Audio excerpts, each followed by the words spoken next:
Sir आपका mic बंद है। डाइपोल मोमेंट हमने डिफाइन किया था, उसी डाइपोल मोमेंट को कैसे हम कैलकुलेट करेंगे अगर हमारे पास एक से ज्यादा मैग्नेट्स होंगे तो। और ये जिस डाइपोल मोमेंट की हम यहाँ बात कर रहे हैं वो एक्चुअली मैग्नेटिक डाइपोल मोमेंट है। इलेक्ट्रोस्टैटिक्स में हमने इलेक्ट्रिक डाइपोल मोमेंट की बात की थी। सपोज हमारे पास एक मैग्नेट है ऐसे,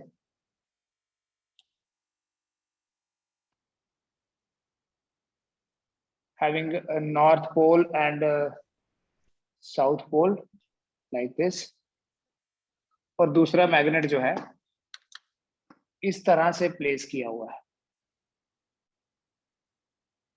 ठीक है, उसका यहाँ साउथ है और यहाँ नॉर्थ पोल है।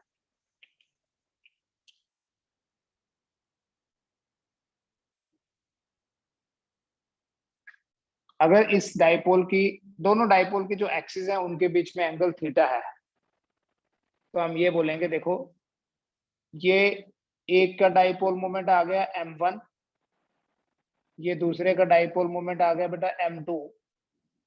The angle between them is theta. ठीक है, तो इन दोनों का जो रिजल्टेंट डाइपोल मोमेंट m होगा, वेक्टर फॉर्म में हम लिखना होगा तो ऐसे लिखेंगे m is equal to m1 plus m2, m equals to m1 plus m2। और अगर एंगल थीटा है तो इस m का जो मैग्नीट्यूड होगा that would be equal to square root of m1 square plus m2 square plus 2 m1 m2 cos theta. ठीक है, पैरेललोग्राम लॉ ऑफ वेक्टर या triangular law of vector addition आप यूज करेंगे।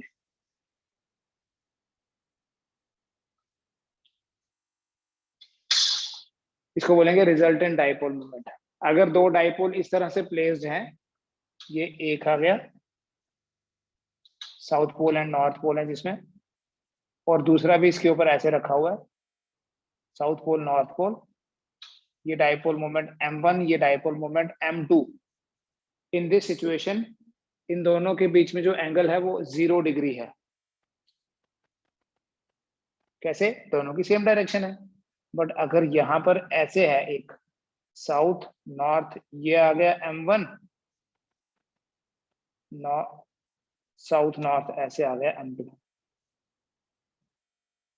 अगर ऐसे हुआ तो इन दोनों सेम ही बना दिया। अगर ऐसे हुआ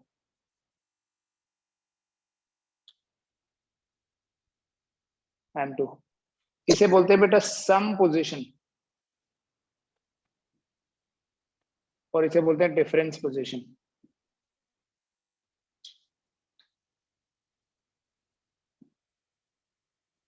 सम एंड डिफरेंस। तो m आ जाएगा square root of m1 square m2 square 2m1 m2 cos theta.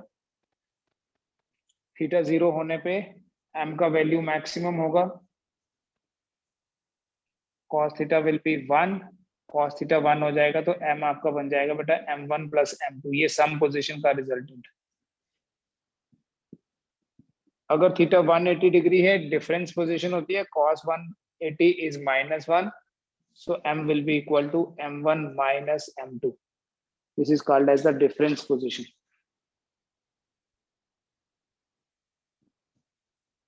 ठीक है, थीटा 180 या 0, इसके अलावा थीटा 90 हो सकता, कुछ भी हो सकती है एंगल की वैल्यू। तो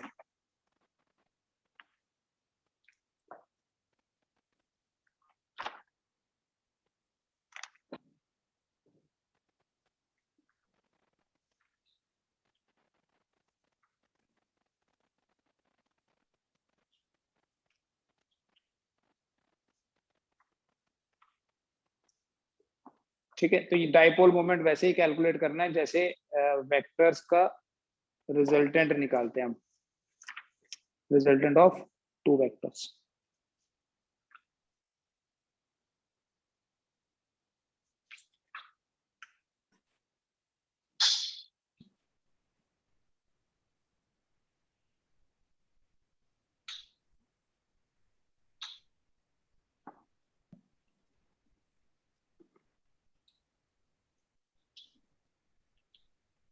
देखो एक क्वेश्चन समझते हैं बेटा, डाइपोल मोमेंट को थोड़ा सा समझते हैं with the help of one more example. In fact dipole length को समझते हैं।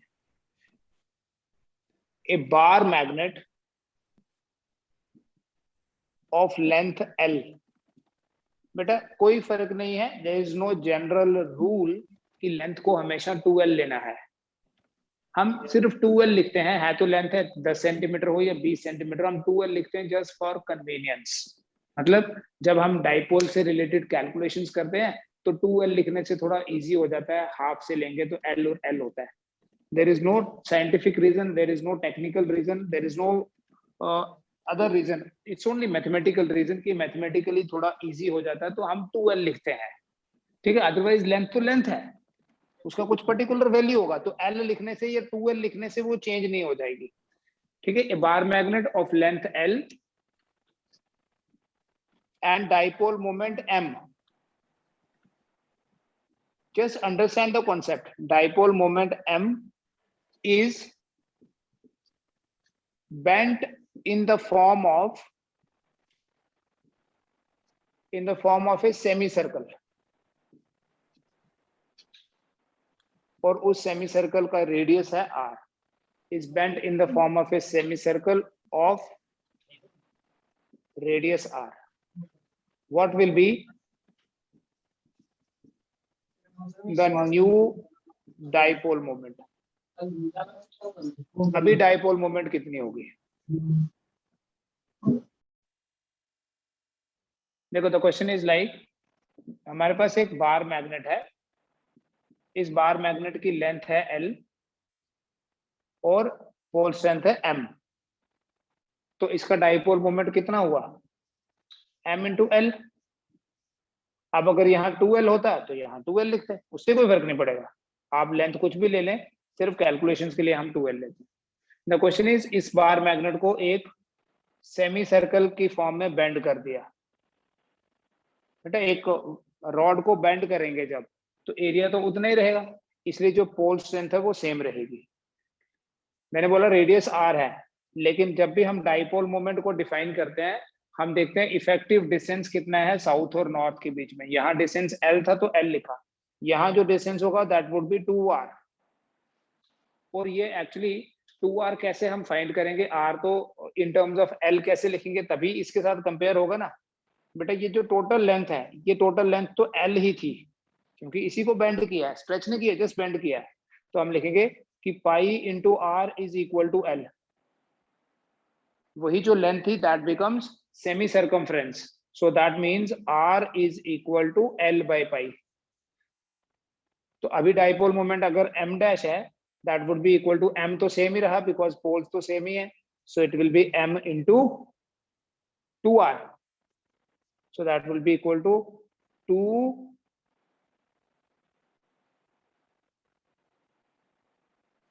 L by pi into M, तो M into L तो कैपिटल M है, so M dash is equal to 2M by pi. It's like this.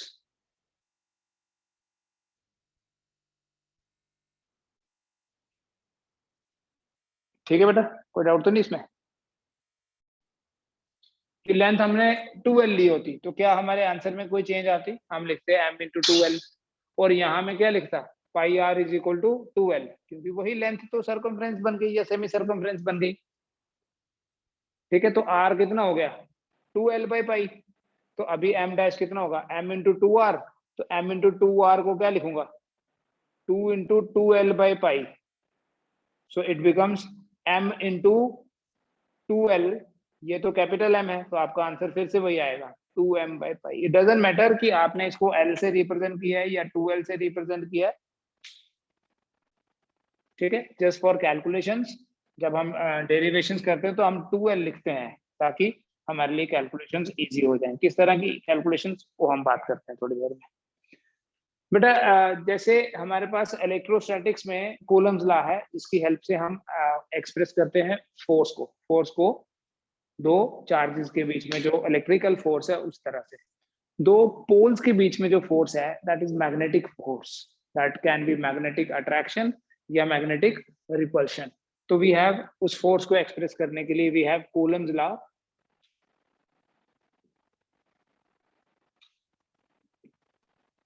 in magnetism.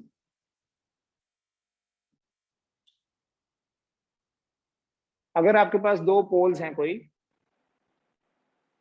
having pole strengths, different pole ले रहा हूं, different magnets ले रहा हूं, and they are separated by distance r. ऐसा नहीं है कि ये एक पोल है और इसका दूसरा नहीं होगा, इसका दूसरा भी होगा, इसका भी दूसरा होगा कोई, क्योंकि मोनोपोल्स एग्जिस्ट नहीं करते.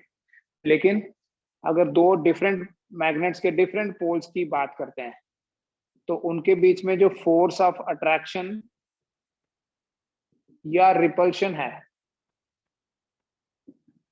बिटवीन टू मैग्नेटिक पोल्स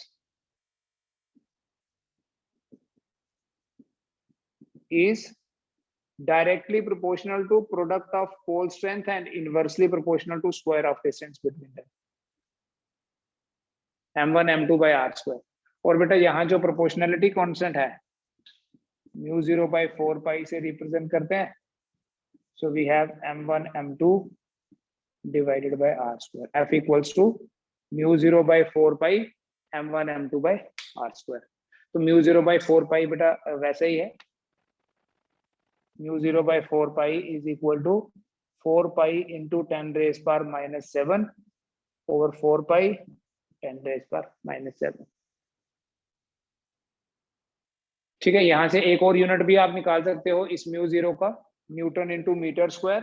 ध्यान से देखना, newton into metre square divided by pole strength का होता है एम्पियर मीटर, तो ampere square metre square, ampere square metre square, ampere metre है ना पोल स्ट्रेंथ का, तो ये पोल स्ट्रेंथ, ये भी pole strength will come down, तो it is equal to 10 raised power minus 7 newton per ampere square. Check कर लेना इसको. ठीक है, this is a mathematical expression to express the force between two magnetic poles. This force can be attractive or repulsive depending on the nature of the poles. If the two poles are north poles, then it is repulsion. If one is north, the other is south, then it is attraction.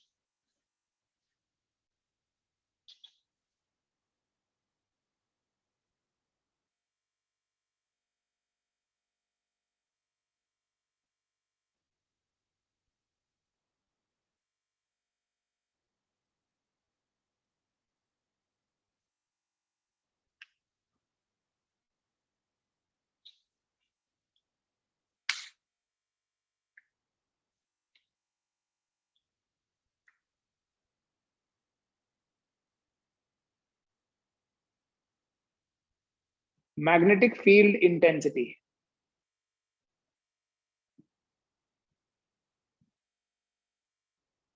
Just like we had electric field intensity. बेटा इसी magnetic field intensity को magnetic field strength बोलते हैं, जो हम already magnetic effect of current में calculate कर चुके हैं. इसी मैग्नेटिक फील्ड इंटेंसिटी को हम डिफाइन करते हैं इलेक्ट्रिक फील्ड इंटेंसिटी की तरह. यू हैव स्टडीड इलेक्ट्रोस्टैटिक्स में, it is force per unit charge, याद है. यहां हम डिफाइन करते हैं मैग्नेटिक फील्ड इंटेंसिटी को force acting per unit pole strength. ये m0 मास नहीं है बेटा, ठीक है, it is magnetic charge, but यहां हम इसको बोलते हैं it is the pole strength of an isolated north pole. बेटा आइसोलेटेड नॉर्थ पोल होता नहीं है एक्चुअली ना, it is just a conceptual thing. North pole या साउथ पोल कभी भी आइसोलेशन में नहीं होंगे. A magnet is always a dipole, right. तो ये सिर्फ जैसे ये तो एग्जिस्ट कर रहा है, ये तो हम थ्योरेटिकली एज्यूम करते हैं, ये हो भी सकता है कोई यूनिट पॉजिटिव टेस्ट चार्ज, सिर्फ हम ये बोलते हैं it should be very small. तो यहाँ m0 क्या है, किसी आइसोलेटेड नॉर्थ पोल की स्ट्रेंथ है, राइट. और इसका जो यूनिट होगा newton divided by ampere metre. Pole strength का यूनिट होता है ampere metre, so it becomes newton per ampere per metre.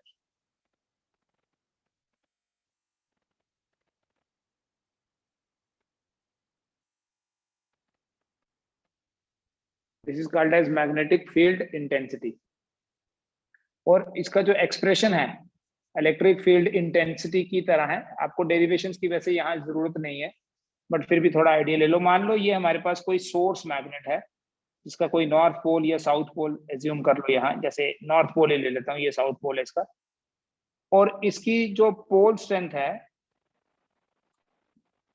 इसकी जो पोल स्ट्रेंथ है वो है m।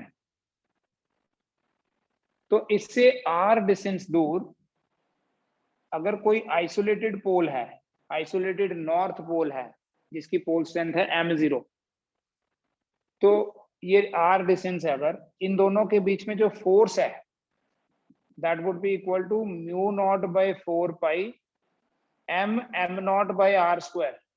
तो f बाई m0 क्या हो जाएगा? f by m0 will be equal to mu naught by 4 pi into m by r square, और यही f बाई m0 जो है it is b। So we have b equal to mu naught by 4 pi m by r square. ये small m है बेटा, mu naught by 4 pi m by r square. और अगर आपने वेक्टर फॉर्म में लिखना है, या इसको ऐसे रहने दो, अगर आपने वेक्टर फॉर्म में लिखना है, we write b vector equal to mu naught by 4 pi m by r square into r cap.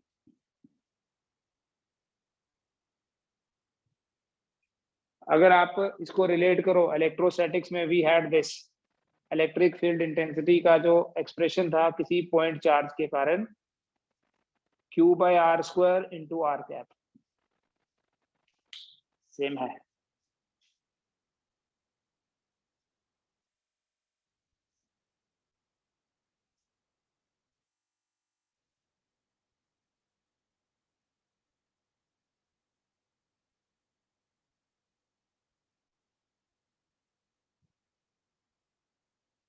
हमारा बेटा पर्पस है डाइपोल के कारण जो मैग्नेटिक फील्ड इंटेंसिटी है उसको कैलकुलेट करना, और बेसिकली उसके बेसिस पे क्वेश्चंस करना। इलेक्ट्रोस्टैटिक्स में भी हम बात करते थे इस तरह की, हम इलेक्ट्रिक फील्ड इंटेंसिटी कैलकुलेट करते हैं किसी डाइपोल के कारण, और यहाँ मैग्नेटिक फील्ड इंटेंसिटी कैलकुलेट करेंगे। ब्रीफ कैलकुलेशंस बताऊंगा मैं। Magnetic field intensity on the axial line of a dipole, on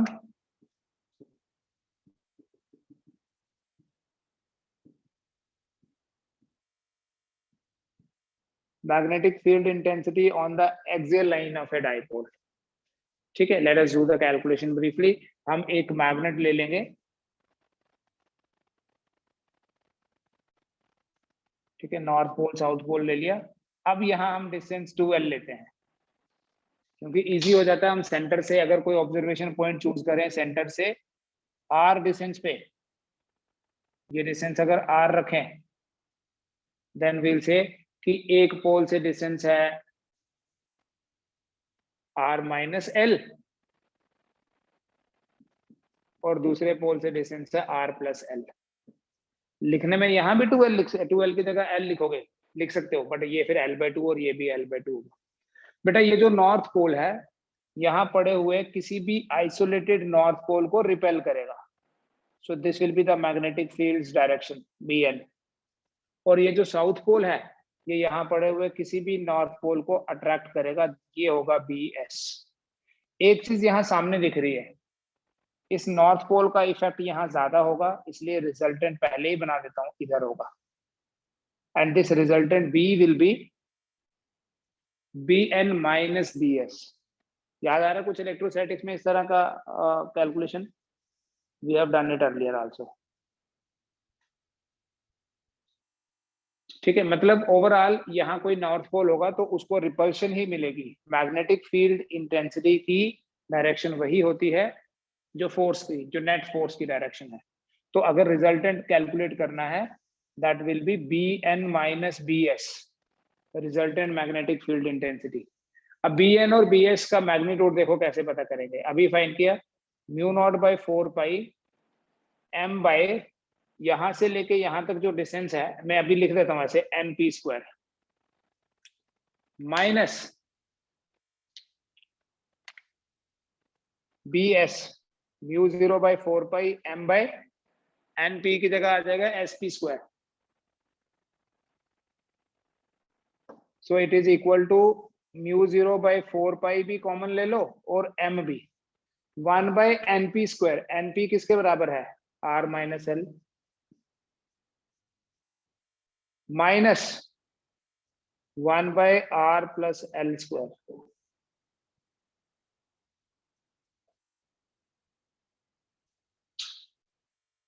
then it is equal to, अगर आप इसके कैलकुलेट कर लें, mu 0/4 pi m into r plus l whole square r minus l whole square divided by r square minus l square whole square. It is like a minus b, a plus b।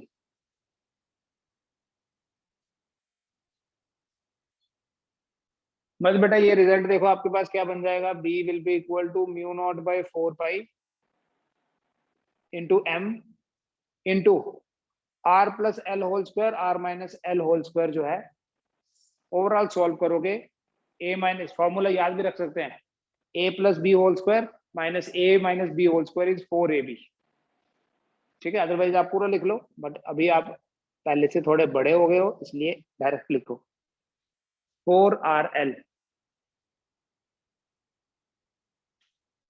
Divided by r square minus l square and then whole square तो है ये। It can be further written as mu naught by 4 pi m into, इस m को ले जाता है अंदर, m into 2l, m into 2l into 2r divided by r square minus l square and then whole square.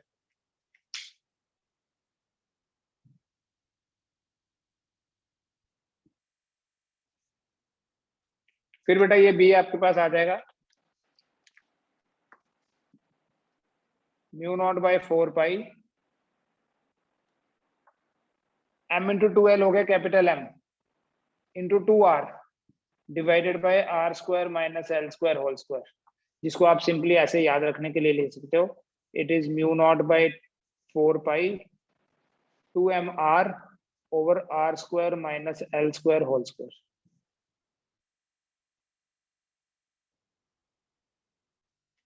ठीक है, ये magnetic field intensity का एक्सप्रेशन है on the axis of a dipole. And अगर हमारे पास कोई शॉर्ट डाइपोल हो, शॉर्ट डाइपोल होने का मतलब ये है, हम ये भी बोल सकते हैं कि ये पॉइंट ऑफ ऑब्जर्वेशन जो है ये बड़ी दूर है। अगर r बहुत बड़ा है l से तो r square minus l square जो है वो अप्रोक्सीमेटली आर स्क्वायर ही होगा। और जब हम इस r square minus l square को आर स्क्वायर ही लिखेंगे तो b आ जाएगा mu naught by 4 pi 2mr over r4, क्योंकि ये तो बन जाएगा आर स्क्वायर का स्क्वायर, which means that b will be equal to mu naught by 4 pi 2m by r cube.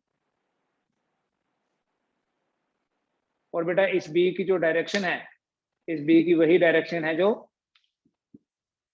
जो डाइपोल मोमेंट की डायरेक्शन है। देखो डाइपोल मोमेंट की डायरेक्शन साउथ से नॉर्थ होती है अलोंग पॉजिटिव एक्स एक्सिस, अगर ऐसे रखा है तो ये भी अलोंग पॉजिटिव एक्स एक्सिस। अगर आप इसी डाइपोल को रिवर्स करके बोलो कि इधर साउथ है और इधर नॉर्थ है, तो ये होगी डाइपोल मोमेंट की डायरेक्शन। तो यहाँ जो मैग्नेटिक फील्ड होगा, अब साउथ का इफेक्ट ज्यादा हो जाएगा, तो वो भी ऐसी हो जाएगी। हमेशा जब भी एक्सियल लाइन की बात होगी, on the axial line this direction is very important, expression तो है ही है। ऑन द एक्सियल लाइन जो डायरेक्शन है रिजल्टेंट डाइपोल मोमेंट की, इसकी रिजल्टेंट मैग्नेटिक फील्ड की, वो वैसी ही है जैसी डाइपोल मोमेंट की होती है। फिर अगर यही कैलकुलेशन हम इक्वेटोरियल लाइन पे करें, on the equatorial line magnetic field intensity on at a point on the equatorial line of a dipole.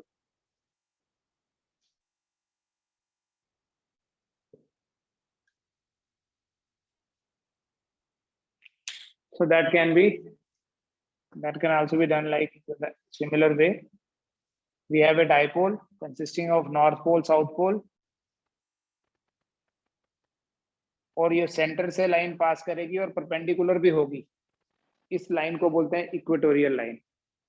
अगर हमारा यहाँ कोई पॉइंट ऑफ ऑब्जर्वेशन है तो ये नॉर्थ साउथ पोल यहाँ पड़े हुए आइसोलेटेड नॉर्थ पोल को अट्रैक्ट करेगा, so this will be BS। और ये नॉर्थ पोल यहाँ पड़े हुए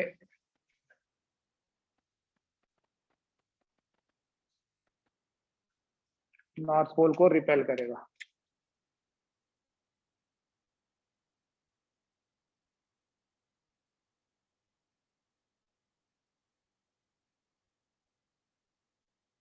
दिस विल बी BN। ये डिस्टेंस R है, ये लेंथ L, O ले लीजिए इसको, ये भी L। BN का जो मैग्नीट्यूड होगा μ0/4 m/np², ये P है। और आप इस ट्राइंगल में पाइथागोरस थ्योरम लगाओ, np² हो जाएगा, np² भी sp² भी, अगर आप यहां देखो R² + L²।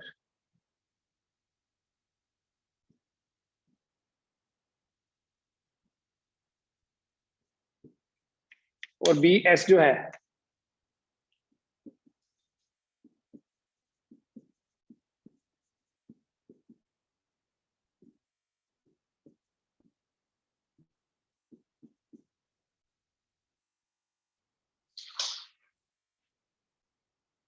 बेटा, अगर इन दोनों के रिजल्टेंट की बात करें, देखो दोनों का मैग्नीट्यूड सेम है, BN = BS। तो इन दोनों का अगर हम रिजल्टेंट देखें तो वो दोनों के सेंटर में होगा। दोनों के सेंटर में होने का मतलब यह है कि ये जो रिजल्टेंट है इक्वली इंक्लाइंड होगा विद बोथ। रिजल्टेंट हमेशा बड़े वाले वेक्टर की तरफ होता है, दो वेक्टर्स का रिजल्टेंट फाइंड करेंगे बड़े वाले की तरफ होगा, बट अगर दोनों बराबर हैं तो सेंटर में होगा। तो यहाँ जो रिजल्टेंट है वो सेंटर में है।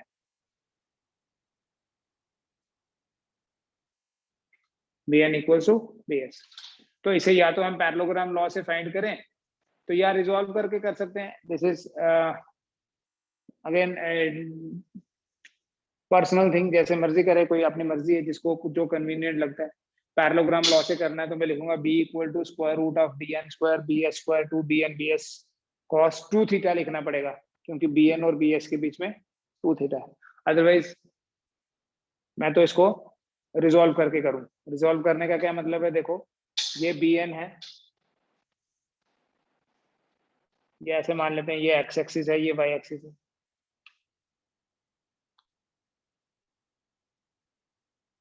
ये BN है। अगर ये एंगल थीटा है बेटा, तो इस BN का एक कंपोनेंट इधर होगा, that will be BN cos theta. दूसरा इधर होगा, that will be BN sin theta.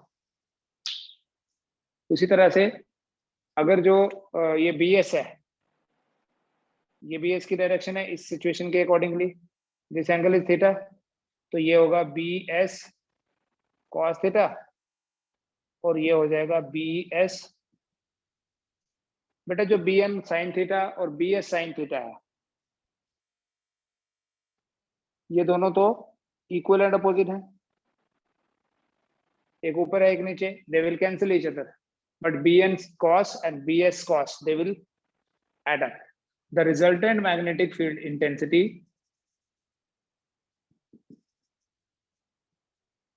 at point P, ये point P है, is B = BN + BS.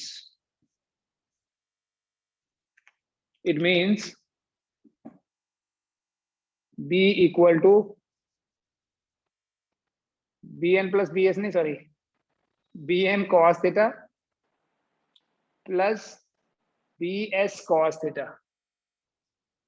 BN और BS बराबर है, so it will be twice of BN cos theta. cos theta आप कहीं से भी निकालो, किसी ट्राइंगल से, यहां से देख लो, जैसे ये एंगल थीटा है, ये भी थीटा होगा, तो cos थीटा जो है बेटा, that would be equal to base is L divided by AP या SP, कुछ भी बोल दो, OP। एनपी, सॉरी एनपी या एसपी कुछ भी बोल सकते हैं। तो एनपी हो या एसपी हो, आपका कॉस थीटा आ जाएगा L divided by root of R square plus L square.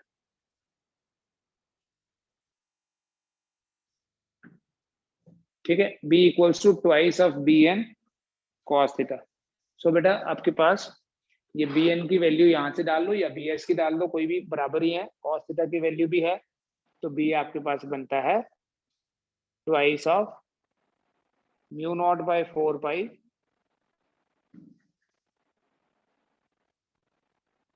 m divided by r square plus l square into cos theta, and that cos theta is l by root of r square plus l square.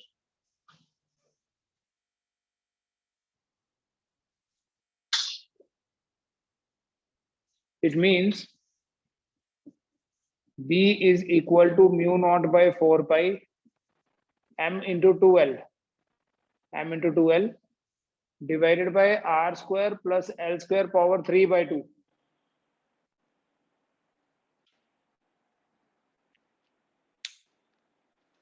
तो ये small m into 2l जो है ये तो capital M बन गया, तो b आ जाएगा mu 0 by 4 pi capital M divided by r square plus l square power 3 by 2.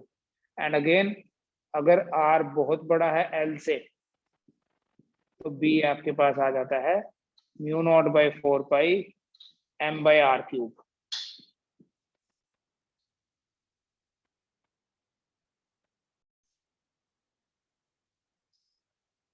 ठीक है, ये आ गया बेटा bn और bh का रिजल्टेंट। अब इसकी जो डायरेक्शन है वो देखिए, हमने यहाँ साउथ पोल रखा है, यहाँ नॉर्थ पोल रखा है। This is the direction of dipole moment, south to north, यहाँ अपोजिट है। तो इक्वेटोरियल लाइन पे जो रिजल्टेंट डाइपोल मोमेंट है उसकी डायरेक्शन अपोजिट होती है, रिजल्टेंट फील्ड इंटेंसिटी है उसकी डायरेक्शन अपोजिट होती है टू द डाइपोल मोमेंट। ठीक है, ऐसे ही हम जनरल एक्सप्रेशन भी डिराइव कर सकते हैं। एक क्वेश्चन देता हूं बेटा, ठीक है, हमारा मेन फोकस यहाँ क्वेश्चंस के ऊपर रहना चाहिए। सपोज हमारे पास दो डाइपोल हैं एंड उन दोनों डाइपोल्स का प्लेसमेंट कुछ, दोनों डाइपोल्स ऐसे प्लेस्ड हैं, एक ये रहा having south pole and north pole here, और दूसरा डाइपोल ये रहा।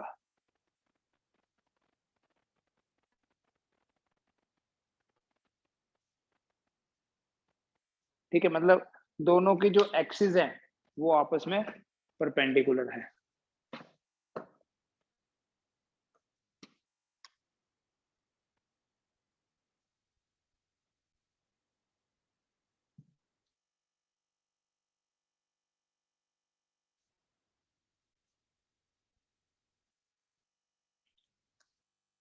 S1 N1 बोल देते हैं, दिस इज S2 N2, ये है इसकी एक्सिस।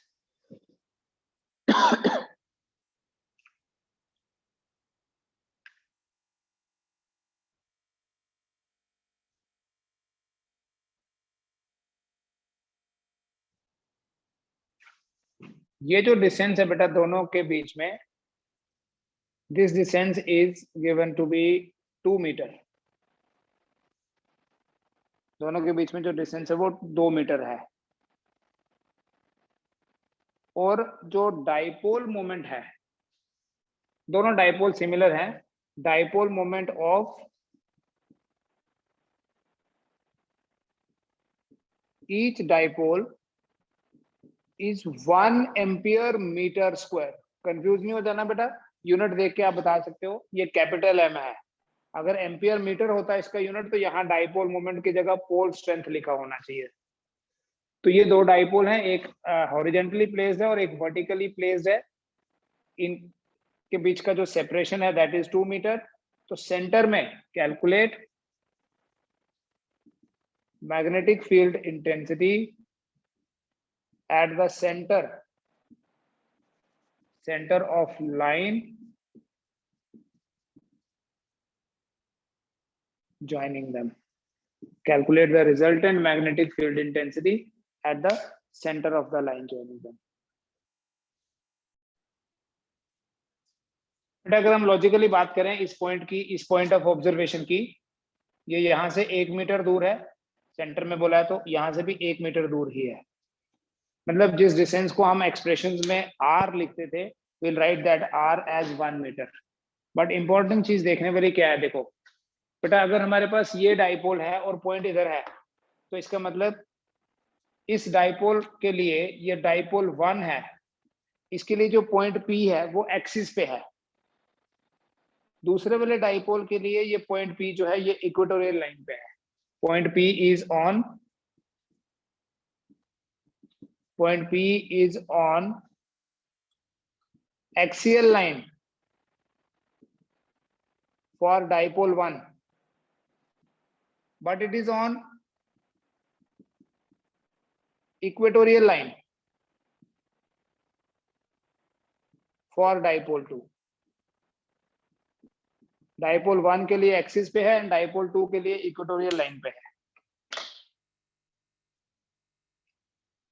तो अगर एक की डाइपोल मोमेंट है P1 M1 और दूसरे की डाइपोल मोमेंट है M2, तो देखो जो M1 की डायरेक्शन होगी, अगर इसके कारण M1 है तो M1 की ये डायरेक्शन है, क्योंकि एक्सियल लाइन पे डाइपोल मोमेंट और M1 नहीं B1, M1 के कारण जो डाइपोल मोमेंट है वो है B1, सेम डायरेक्शन। अब यहां देखिए डायरेक्शन ऊपर या नीचे, वो कैसे पता चलेगा? ये है डाइपोल मोमेंट की डायरेक्शन M2 की, तो इसके लिए ये पॉइंट इक्वेटोरियल लाइन पे है, इक्वेटोरियल लाइन पे डाइपोल मोमेंट से अपोजिट होती है मैग्नेटिक फील्ड की डायरेक्शन।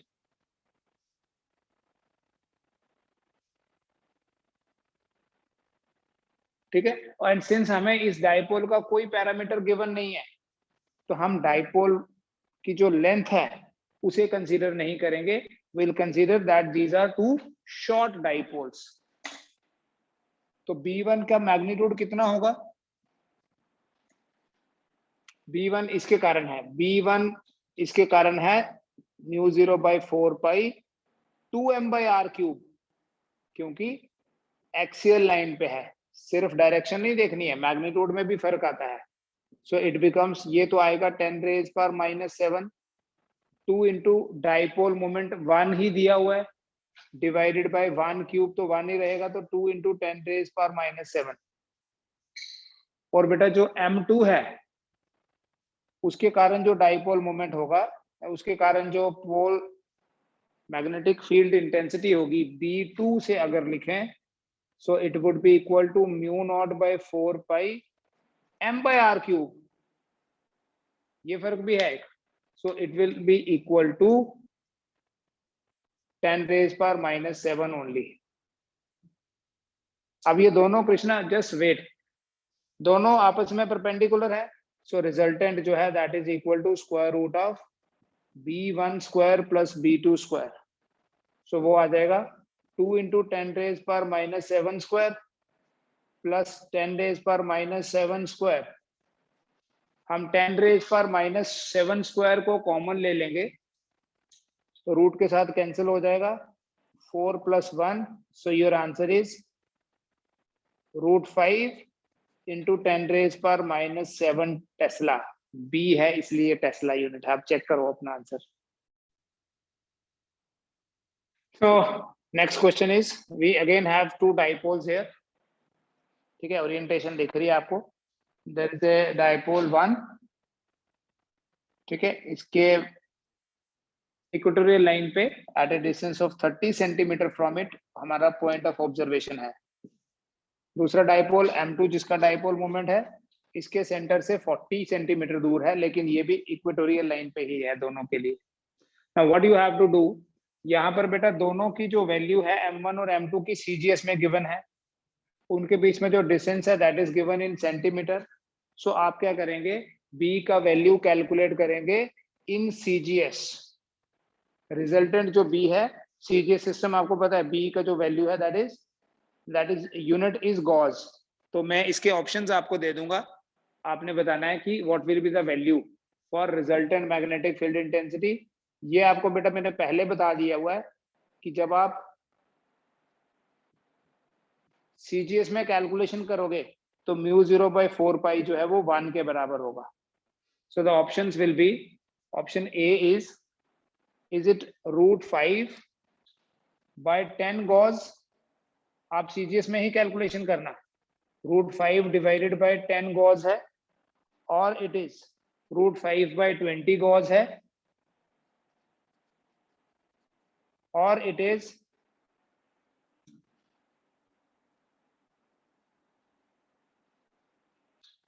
√5/20 अगेन। डायरेक्शन भी डिफरेंट दी होगी, डायरेक्शन भी फाइंड करनी है। एंड डी ऑप्शन इज, मतलब मैग्नीट्यूड दो के सेम है, दो के। डायरेक्शन के लिए अगर एंगल की बात करें, मान लो ये इसके कारण B1 और B2 वो जो रिजल्टेंट है, अगर वो रिजल्टेंट B1 के साथ फाई एंगल बनाए, जैसे वेक्टर्स में फाइंड करते हैं ना हम रिजल्टेंट की डायरेक्शन, tan अल्फा या tan बीटा लिख के, tan फाई 0.5 है, मतलब 1/2, tan phi is 0.5 means again 1.5 with this magnitude, or it is 2, और यहां भी लिख सकते हो tan phi equals to 2। तो आपको इन चारों में से करेक्ट ऑप्शन बताना है। फॉर्मूला क्या यूज करते हैं बेटा, मैं आपको बता देता हूं कि अगर आपके पास, हिंट दे देता हूं, दो वेक्टर्स A और B हैं, उनका रिजल्टेंट R है, A और B के बीच में एंगल थीटा, और R का जो एंगल है with A that is alpha. तो एक तो R का मैग्नीट्यूड फाइंड करने के लिए हमारे पास ये है A² B² 2AB cos theta, और दूसरा tan अल्फा का फॉर्मूला वेक्टर्स में बता दिया वैसे आपको पहले ही, B sin theta over A plus B cos theta. तो यहाँ आप क्या करोगे, इसके कारण जो यहाँ मैग्नेटिक फील्ड है, ऑफ कोर्स उसकी डायरेक्शन ऐसी होगी B1 की, सॉरी इक्वेटोरियल लाइन है ये, तो ये नॉर्थ साउथ इधर है, तो B1 की ये डायरेक्शन होगी। और यहाँ देखो ये है M2 की डायरेक्शन, तो B2 की डायरेक्शन उससे अपोजिट, क्योंकि ये पॉइंट जो है वो दोनों के लिए इक्वेटोरियल लाइन में है। ठीक है, आप इसको कैलकुलेट करें खुद से एंड लेट मी नो इन चारों में से कौन सा करेक्ट ऑप्शन है। मैग्नीट्यूड फाइंड करो, डायरेक्शन फाइंड करो, ये मैंने आपको मेन हिंट दे दिया, आपको B1 B2 कैलकुलेशन करने में ज्यादा प्रॉब्लम नहीं आएगी, क्योंकि μ0/4 तो 1 के बराबर है। ठीक है, थैंक यू।